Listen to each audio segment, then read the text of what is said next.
তো ঈদ উল ফিতরের এক মাস রোজা রাখার পর যে দিনটা পুরস্কার পাওয়ার দিন, ইসলামের স্টাইলে ঈদ করুন, অর্থাৎ আমার নবী পাক যেভাবে করেছে ওইভাবে করুন। আল্লাহ নবী সুন্দর করে নতুন কাপড় পরে নিয়ে গোসল করে এমন করে নবী আমার সেজে গুজে সুন্দর করে ঈদগাহে দিয়ে যেতে, ফাঁকা জায়গায় চলে গিয়ে সাহাবারাও সেজে গুজে ওই জায়গাতে কাতার দিয়ে সে বসে যেতেন। আল্লাহ নবী নূর নবী ঈদে নামাজ পড়াতেন, খুতবা পড়তেন, সাহাবা হুজুররা শুনতে থাকতেন। খুতবা হয়ে যাবার পরে সমস্ত সাহাবা ভাইরা একে অপরে গলায় গলায় মিলা করে কুলোকুলি করতেন, একে অপরের খোঁজ খবর নিতেন, একে অপরের আত্মীয় কুটুমের কাছে যেতেন। একদিন আল্লাহ নবী এইভাবে যখন ঈদগাহ দিকে রওনা দিয়েছে, আল্লাহ নবী ঘরের সামনে যখনই বাইর হয়েছে, একটা গরিব চিরা ফাটা জামা কাপড় পরা ছোট্ট একটা বাচ্চা ছেলে দাঁড়িয়ে রয়েছে। আল্লাহ নবী তাকে জিজ্ঞাসা করেছে, বাবা ছেলে তুমি এখানে কেন দাঁড়িয়ে আছো? আজকে ঈদের দিন, খুশির দিন, জামা কাপড় পরে হাজারো ছেলেরা ঈদগাহতে যাচ্ছে, তুমি এখানে ধুলোবালি মেখে এইভাবে কেন দাঁড়িয়ে আছো? ওই ছেলেটা বলেছিল, আমি আমার দুঃখের কথা এতিম নবী ছাড়া অন্য কারো কাছে বলবো না, কারণ আমার আম্মা জান বলেছেন এতিম নবী ছাড়া তোমার দুঃখের কথা কাউকে বলবে না, কারণ এতিম নবী ছাড়া তোমার দুঃখের কষ্ট কেউ বুঝবে না। আল্লাহ নবী এমনি করে হ্যাট হয়ে গেলেন, ওই ছেলেটার কাছে মুখটা কাছাকাছি হয়ে গেল। বাবা ছেলে বলো, তোমাকে সামনে যিনি রয়েছে উনি অন্য কেউ নাই, উনি হলো সেই এতিম এসির তোমার নবী হযরতে মুহাম্মদ রাসূল।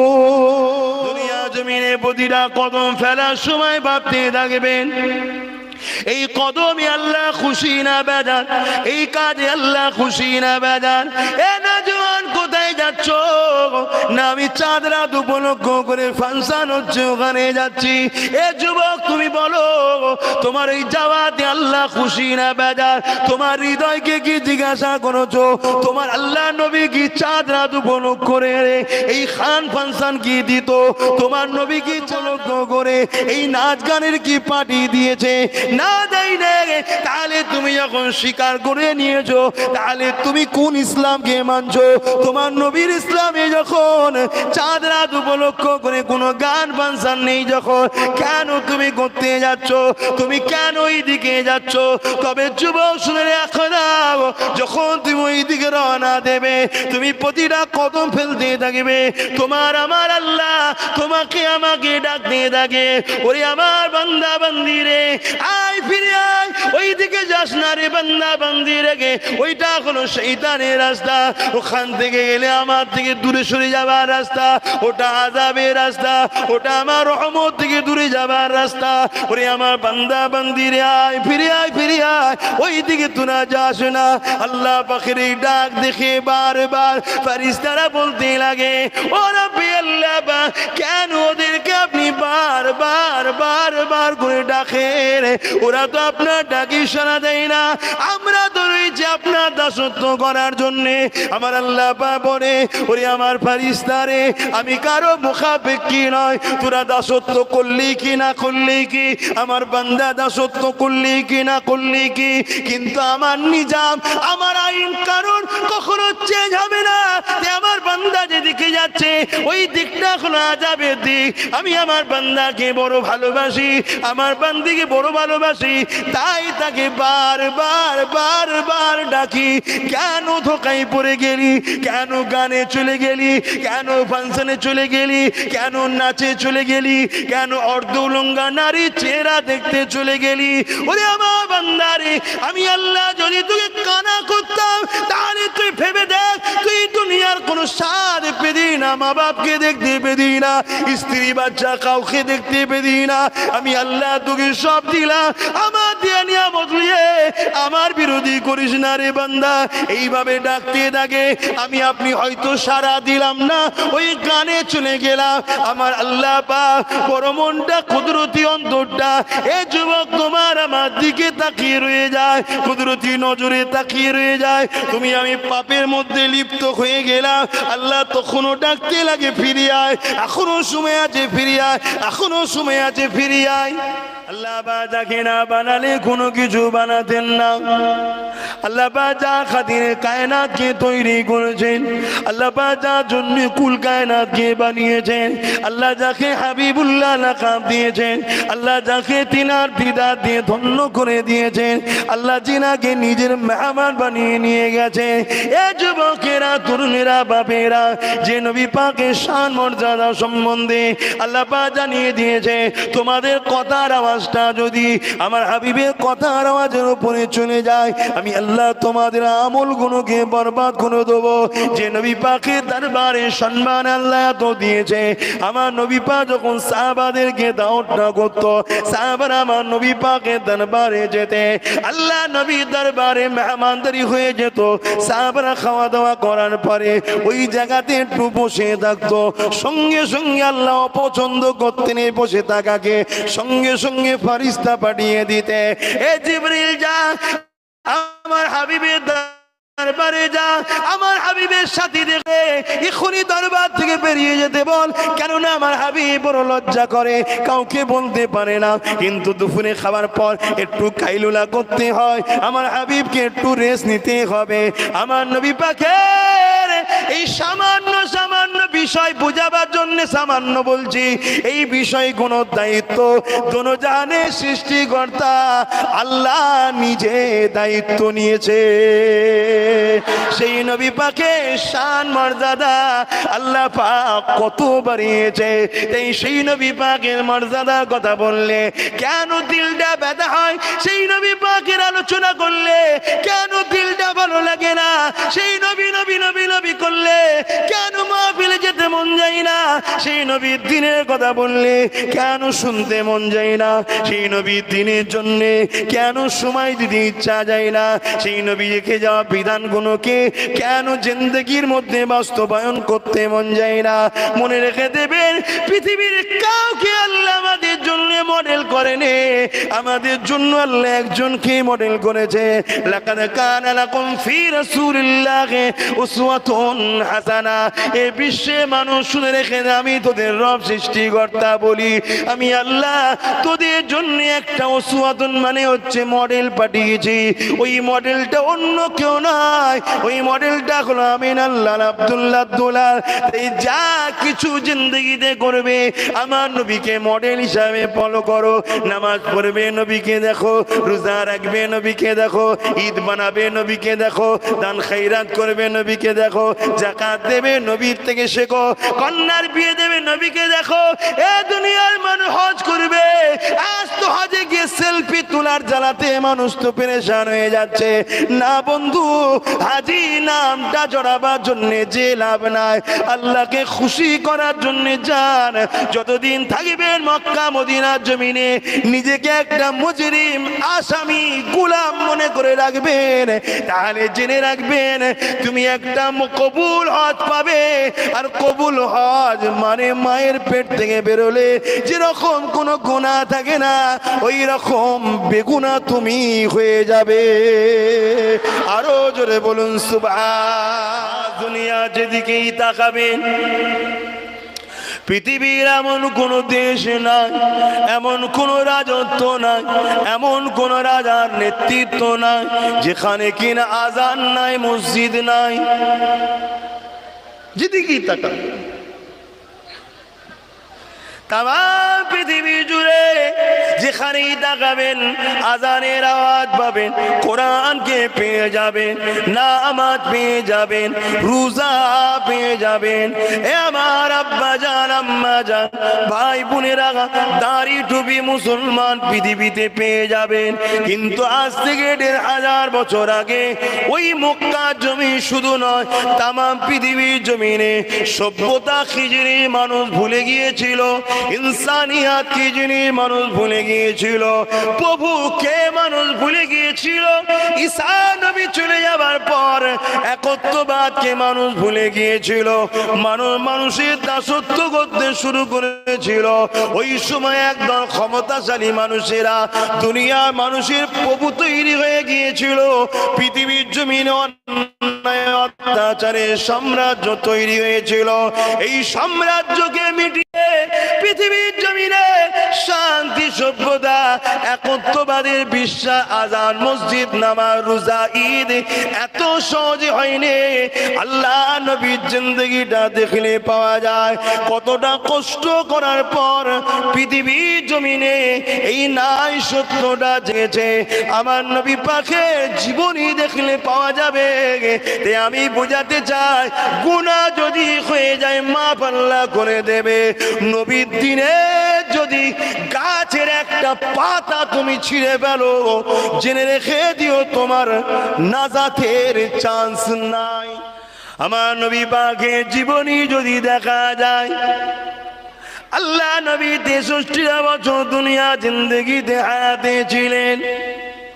ওই ৬৩ বছর জিন্দেগিতে এই পৃথিবীর অসভ্য মানুষগুলোকে সভ্য মানুষ বানাবার জন্যে, এই পৃথিবীর অরাজকতাকে কাটিয়ে দিয়ে সাম্য শান্তির সমাজ গড়ার জন্যে, এই পৃথিবীতে হিংসা রাজনীতিকে বন্ধ করে দিয়ে ভ্রাতৃত্ব আমাদের সমাজ গড়ার জন্যে আল্লাহ নবীর জিন্দেগিটা কত কষ্ট করেছে। এমনও দিন গেছে আল্লাহ নবী পাহাড়ে গিয়ে বন্দী হয়েছিলেন জালিমদের জুলুমের অত্যাচারে। কেননা জালিমরা আমার নবীকে খুঁজে বেড়ায়, জানে মেরে দেবে বলে আল্লাহ নবী পাহাড়ে গিয়ে বন্দী থেকে গাছের পাতা ফলমূল খেয়ে জীবন ধারণ করেছে। তথাপিও নবী আমার রাতের অন্ধকারে মানুষের বাড়ি বাড়ি বাড়ি বাড়ি গিয়ে সভ্যতা, ইনসাফ, ইনসানিয়াত, একত্ববাদ, আল্লাহর মনোনীত ধর্ম, ইন্নাদ্দীনা ইনদাল্লাহিল ইসলাম, ইসলামের বাণী মানুষের কাছে পৌঁছে দিয়েছে। আরো জোরে বলুন সুবহানাল্লাহ। আল্লাহ, আমার কথা শুনছেন তো নাকি? আমি ভুল বকছি না? হায় হায়, কে কার কথা শুনে? যাক, তারপরও ডিউটি আল্লাহকে খুশি করার জন্য বলতে হবে। দরুদ শরীফ আল্লাহুম্মা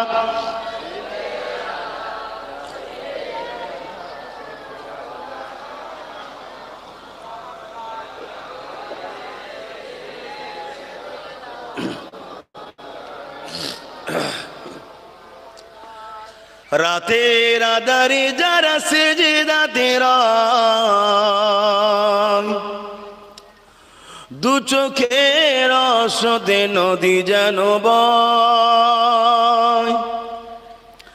রাতের আধারে যারা সেজদাতে রয়, দু চোখের রসতে নদী যেন বয়। ছলনার হাতছানি যত আসুক, ছলনার হাতছানি যত আসুক, পিছনে ফিরো তাকাই না। যাদের হৃদয়ে আছে আল্লাহর ভয়, তারা কভু নবী ভুলে যায় না। যাদের হৃদয়ে আছে আল্লাহর ভয়, তারা কভু নবী ভুলে যায় না। আল্লাহর প্রেম ছাড়া এই দুনিয়ায় কারো কাছে কোনো কিছু চাই না। আল্লাহুম্মা সাল্লি আলা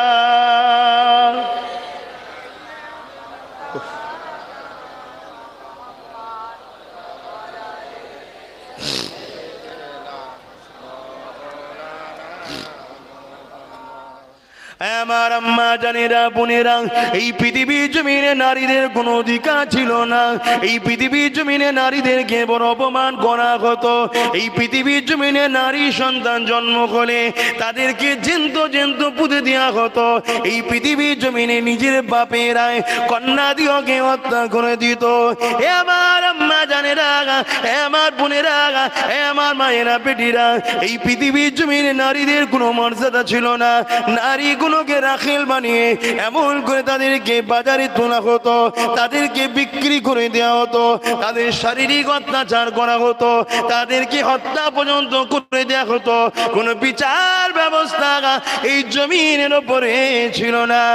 আমার আম্মা জানেরা, এই পৃথিবীর জমিনে নারীদের মর্যাদা, নারীদের অধিকার, ইনসাফের অধিকার, হকের অধিকার, মায়ের মর্যাদা, স্ত্রীর মর্যাদা, কন্যা সন্তানের যে অধিকার, এই পৃথিবীর জমিনে কথায় নারীদের অধিকার দিবার জন্য আল্লাহ নবী অনেক কষ্ট করেছে, আল্লাহ নবী অনেক মার খেয়েছে, অনেক জায়গায় দয়া নবীকে বেইজ্জতি করার চেষ্টা করা হয়েছে।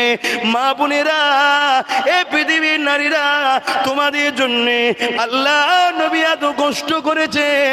এই প্রতিটা মাকে বলবো, আপনি আপনার সন্তান হলে ডাক্তার বানাবার চিন্তা বানান, আপনার সন্তান হলে জজ বানাবার চিন্তা বানান, আপনার সন্তান হলে স্কুলের মাস্টার বানাবার চিন্তা বানান, আপনার সন্তান হলে পুলিশ বানাবার চিন্তা বানান।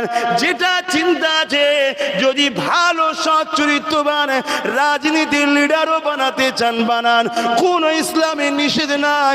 মারে তবে শুনে রেখে দেন, যাই বানান চাই না বানান, মনে রাখবেন আপনার বাচ্চাকে মুহাম্মদ রসুলের গোলাম বানান।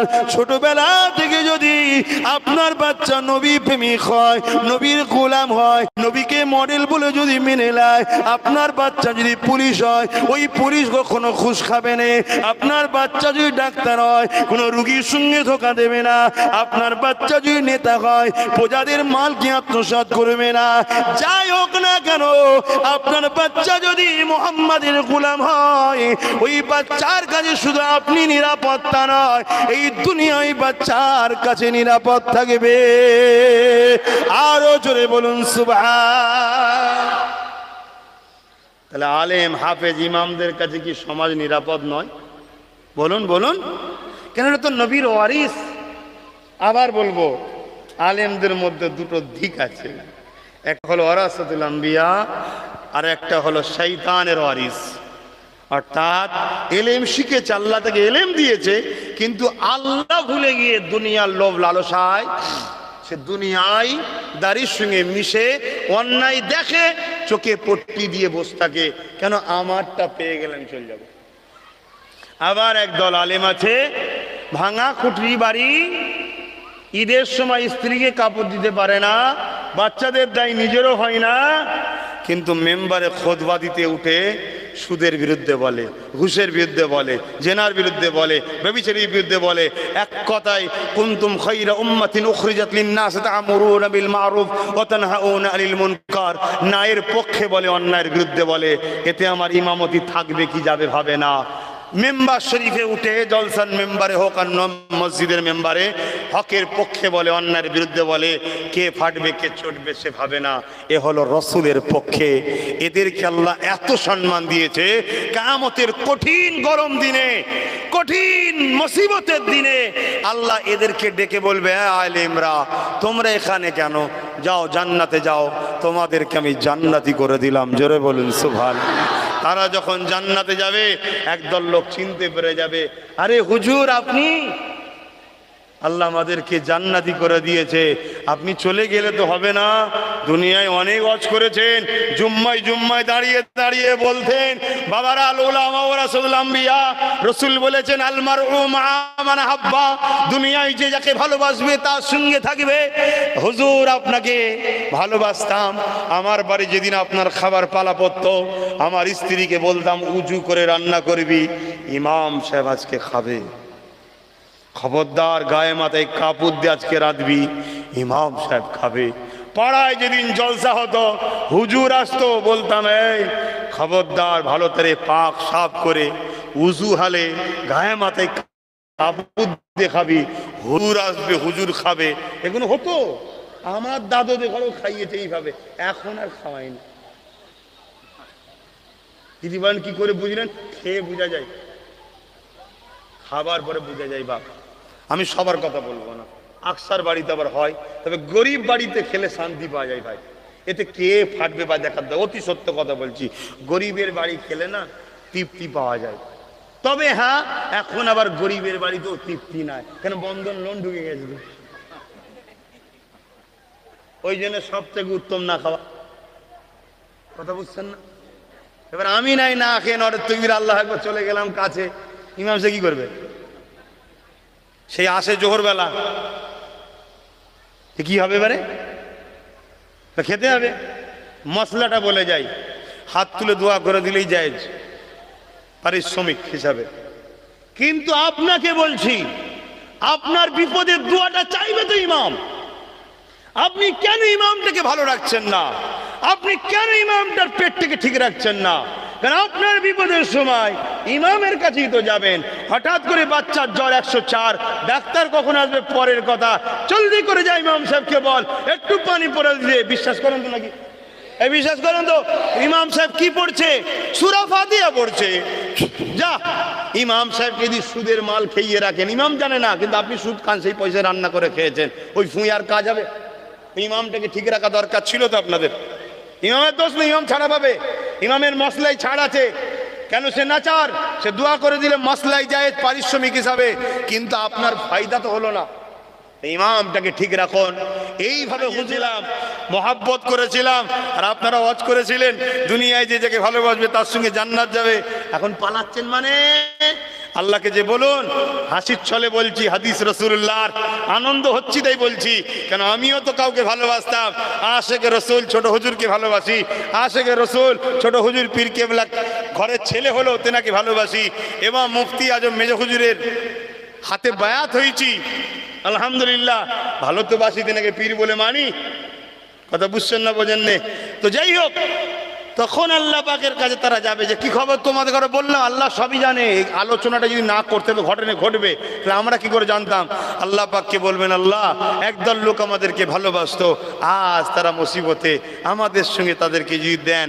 আল্লাহ পাক বলবেন, যাও তোমরা যাকে যাকে চাইবে ফেরেশতা, তাকে তাকে এদের সঙ্গে জান্নাতি করো। জোরে বলুন সুবহানাল্লাহ, আরো জোরে বলুন সুবহানাল্লাহ।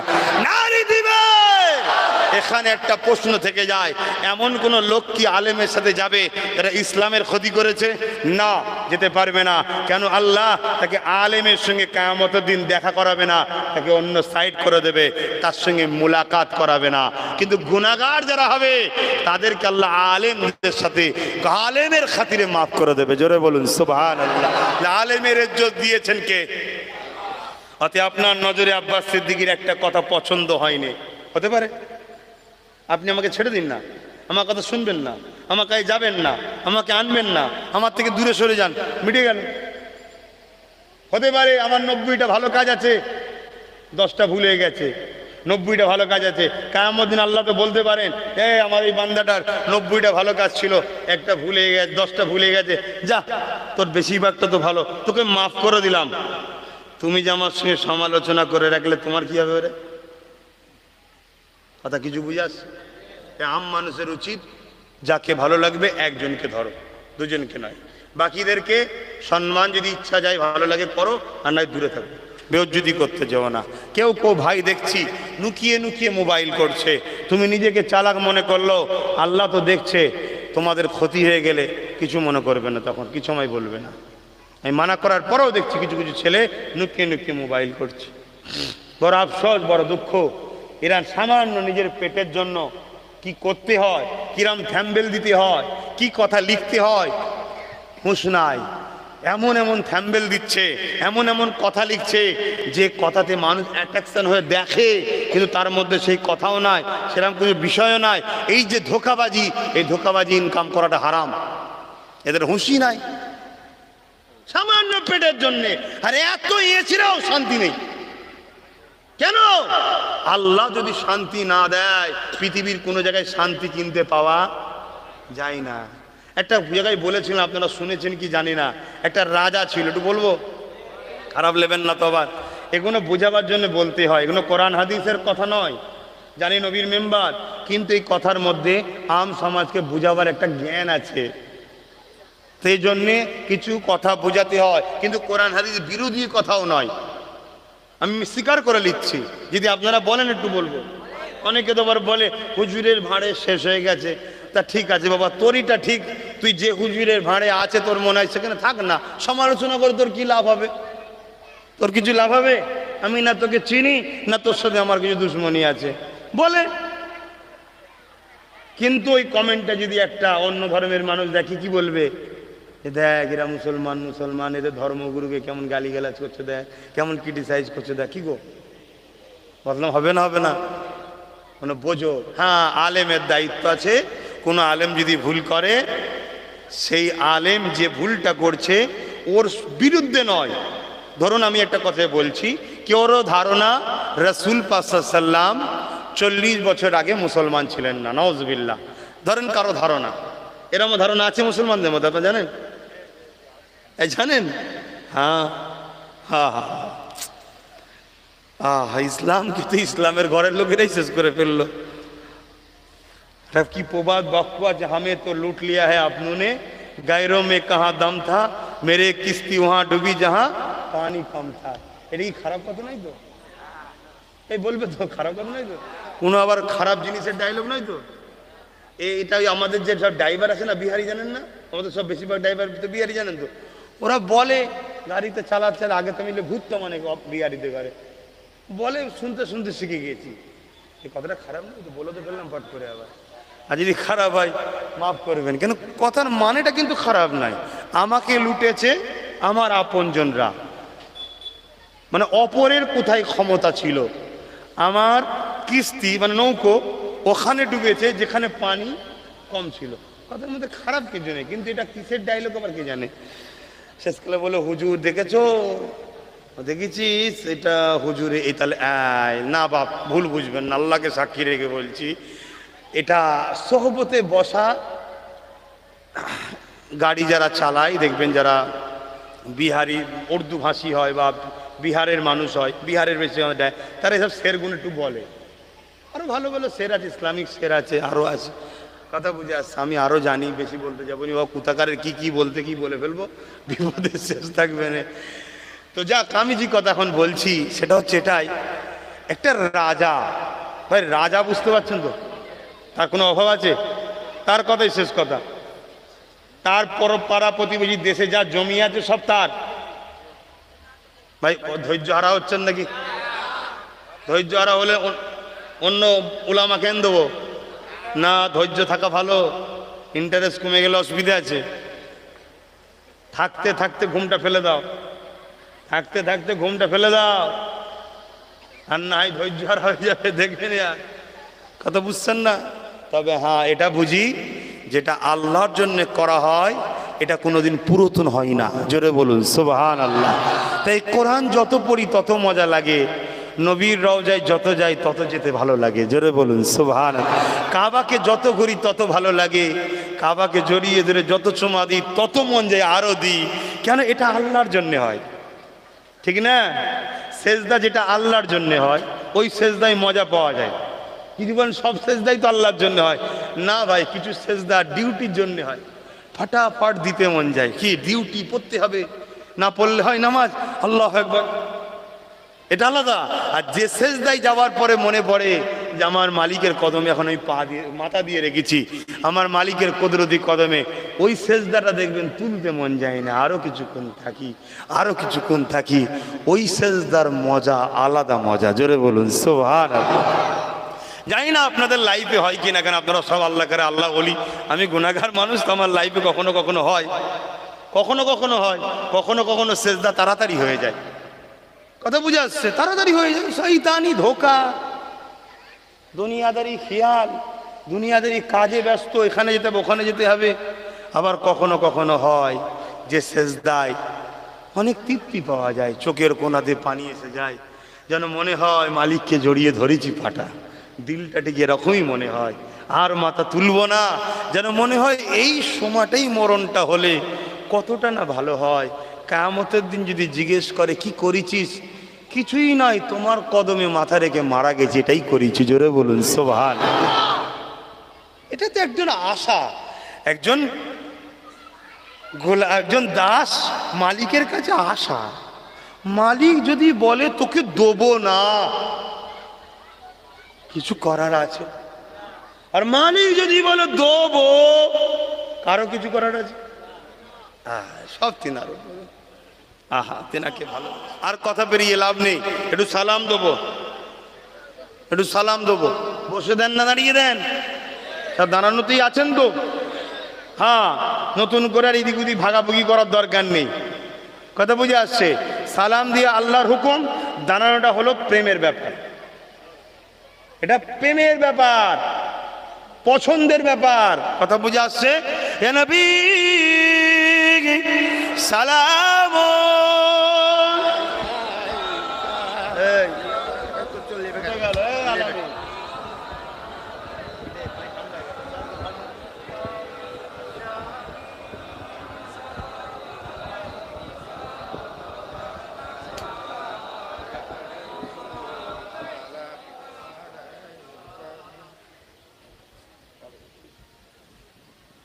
তুলে নিলি সবচেয়ে ভালো ছিল। একটু সরে সরে আসে, এই সুযোগে একটু আগাতে পারেন কি? দেখো ওইদিকে মানুষগুলো কেন রয়েছে, এদিকে চলে আসো। ওইদিকের এই সোজাসুজি মানুষগুলো এইদিকে চলে আসো, জায়গা করে দিলাম, চলে আসো। দুজন তিনজন ছেলের জন্যে এই একটা বদলাম না হয়, সমাজে একটা খারাপ মেসেজ না যায়। আমরা আমাদের মা বোনেদের ঘরে সম্মানের জিনিস, আদবের জিনিস, আদরের জিনিস, তাই তাদেরকে আমরা আলাদাভাবে পর্দার সাথে রাখি। কথা বুঝে আসছে? সেই সৌন্দর্যটাকে মজায় রাখবেন। খবরদার ভুল রাস্তায় যাবেন না। সরে সরে আসেন এদিকটায়, এই সরে সরে। যারা কমিটি আছে, জলসার যারা কমিটি, যে কোনো জলসায় যাবেন, ওই কমিটির কথা শুনবেন। যদি কমিটির কথা না শুনতে পারেন, আপনি জলসায় যাবেন না, দূরে থাকবেন। কেন? ওই জলসাটাকে ম্যানেজমেন্ট তারা করে। কোনো রকম একটা অ্যাক্সিডেন্ট ঘটলে সম্পূর্ণ দোষী কিন্তু কমিটি হবে। তাহলে সেই কমিটির উপর একটা দায়িত্ব থাকে না, থাকে না? তারা সারা দিন খেটে খুঁটে মেহনত করে একটা জান্নাতের বাগান তৈরি করেছে আপনাদের উপকারের জন্য। সবাই এসে বসবে, সুবহানাল্লাহ দরুদ শরীফ পড়বে, আর তারা ম্যানেজ করতে গিয়ে আপনাদের ঘরে বলে ভাই একটু ভেতরে ঢুকুন, রাস্তায় দাঁড়াবেন না, পথচারী মানুষ যাবে, বিভিন্ন ধর্মের মানুষ যাবে, মেসেজ খারাপ যাবে, আমাদের উপর একটা চাপ আসবে। অনেক কিছু সিস্টেম থাকে। আর বিশেষ করে ইসলামের কাজে বাবা, ভারতবর্ষে এখন ইসলাম মানা বা ইসলামের কাজে অনেক বাধা রে বাপ। এই কথা সবাই বলতে না পারলেও আমি বলছি, ভারতবর্ষে, সে আমার বাংলা হোক আর টোটাল ভারতে হোক, ইসলামের কর্মকাণ্ড করা বা ইসলামের কাজ করা এখন অনেক বাধার ব্যাপার, অনেক বাধার ব্যাপার। তারপরেও আমার ভাইয়েরা বা আমার কমের মানুষরা আলহামদুলিল্লাহ, তারা খুশিতে খুশিতে জান চলে গেলেও চলে যাবে, ধর্মের কাজ তো করে যাচ্ছে। এই দেখুন না, তাম ভারতবর্ষে কয়েক কোটি কোটি মানুষ ঈদের নামাজ পড়লো। কই কোনো জায়গায় অন্য কোনো ধর্মের কোনো স্থানে গিয়ে কোনো রকম হট্টগোল গুণজল কি হয়েছে দেখেছেন? না। এ শিক্ষাটা কে দিল আপনাকে? আব্বাস সিদ্দিকী দিয়েছে?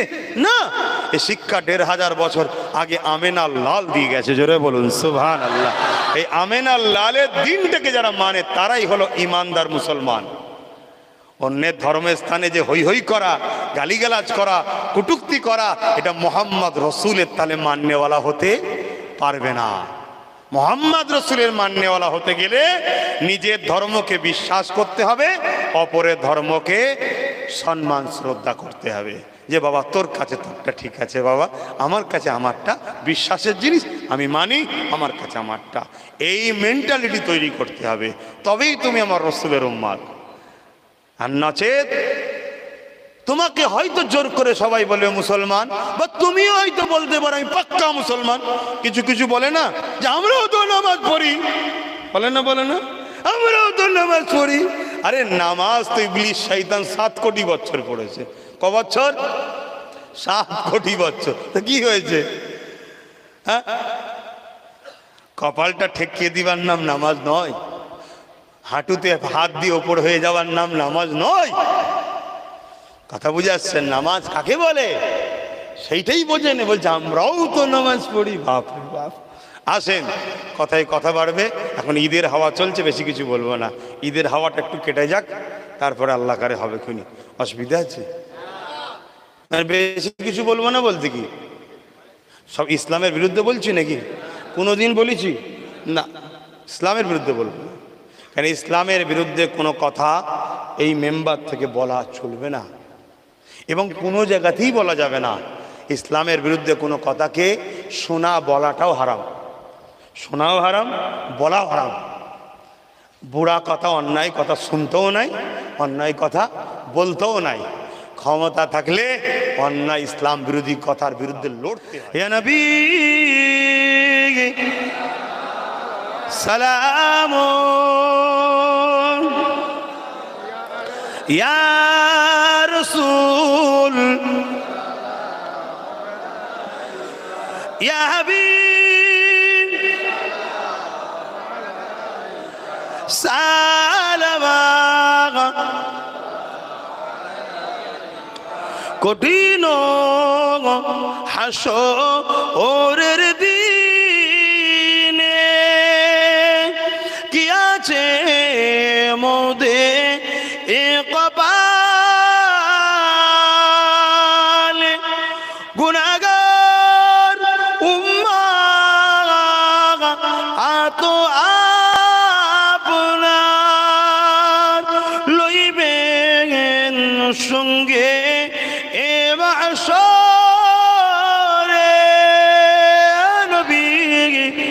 সালাম, ইয়া রাসূল, ইয়া হাবিব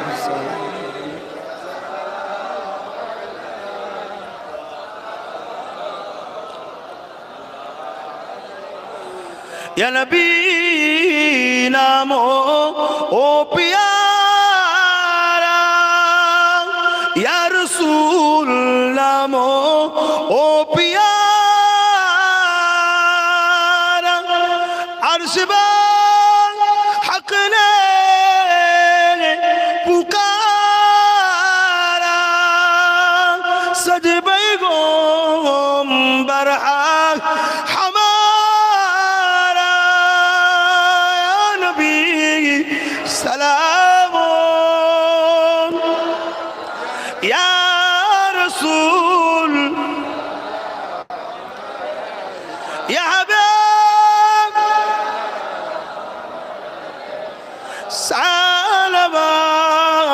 সালাওয়াতুল্লাহ। পড়িল আল্লাহ আরো বাণী, পোহালো দুঃখে এর জানি, হইল জগৎ অনুরানী। আমিনার নয়নের মণি, ইয়া নবী সালাম, ইয়া রাসূল, ইয়া হাবিব সালাম।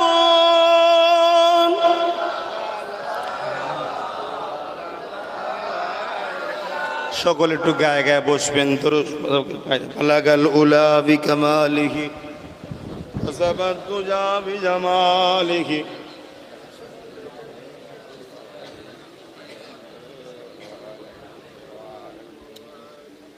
আল্লাহুম্মা সাল্লি আলা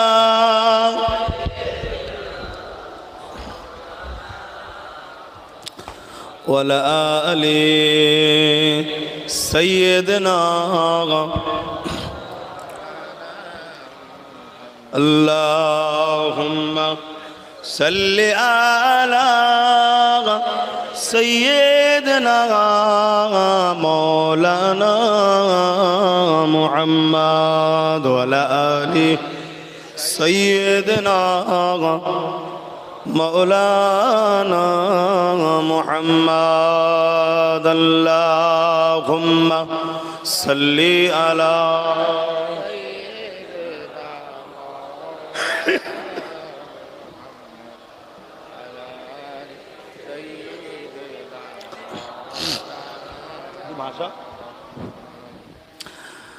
रातें भी मदीने की, बातें भी मदीने की, रातें भी मदीने की, बातें भी मदीने की, जीने में ये जीना है, क्या बात है जीने की। रातें भी मदीने की, बातें भी मदीने की,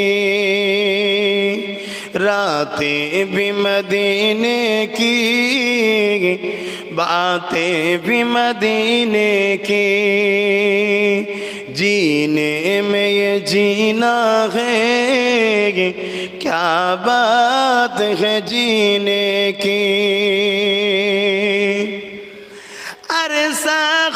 तैबा की जिस गलियों से गुजरे,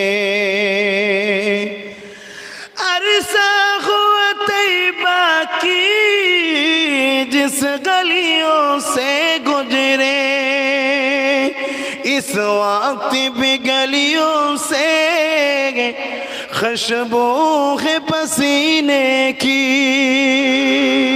इस वक्त भी गलियों से खुशबू है पसीने की, रातें भी मदीने की, बातें भी मदीने की। আমার নবী পাক সাল্লাল্লাহু আলাইহি ওয়াসাল্লাম যেমন রহমত ছিলেন, ওমা আরসালনাকা ইল্লা, বলবেন তো সবাই, এই আয়াতগুলো যদি না জানেন তো কি জানবেন, বলুন ওমা আরসালনাকা ইল্লা রাহমাতাল লিল আলামিন, তাম আলমের জন্য আমার নবী রহমত ও দয়া। আমার নবী যেমন রহমত ছিলেন তেমন আমার নবী খুশবু ছিলেন। জোরে বলুন সুবহানাল্লাহ। আমার নবীর পুরো শরীর দিয়ে খুশবু বাহির হতো। বেশাক আমার নবী মানুষ ছিলেন, বেশাক সত্য কথা, তাই তো মানুষ জাতি শ্রেষ্ঠ, আশরাফুল মখলুকাত মানুষ, কিন্তু আমার নবী ছিলেন নূরওয়ালা মানুষ, মাথার তালু থেকে নিয়ে পায়ের তালু পুরোটাই নূর ছিলেন। জোরে বলুন সুবহানাল্লাহ। দেওবন্দীদের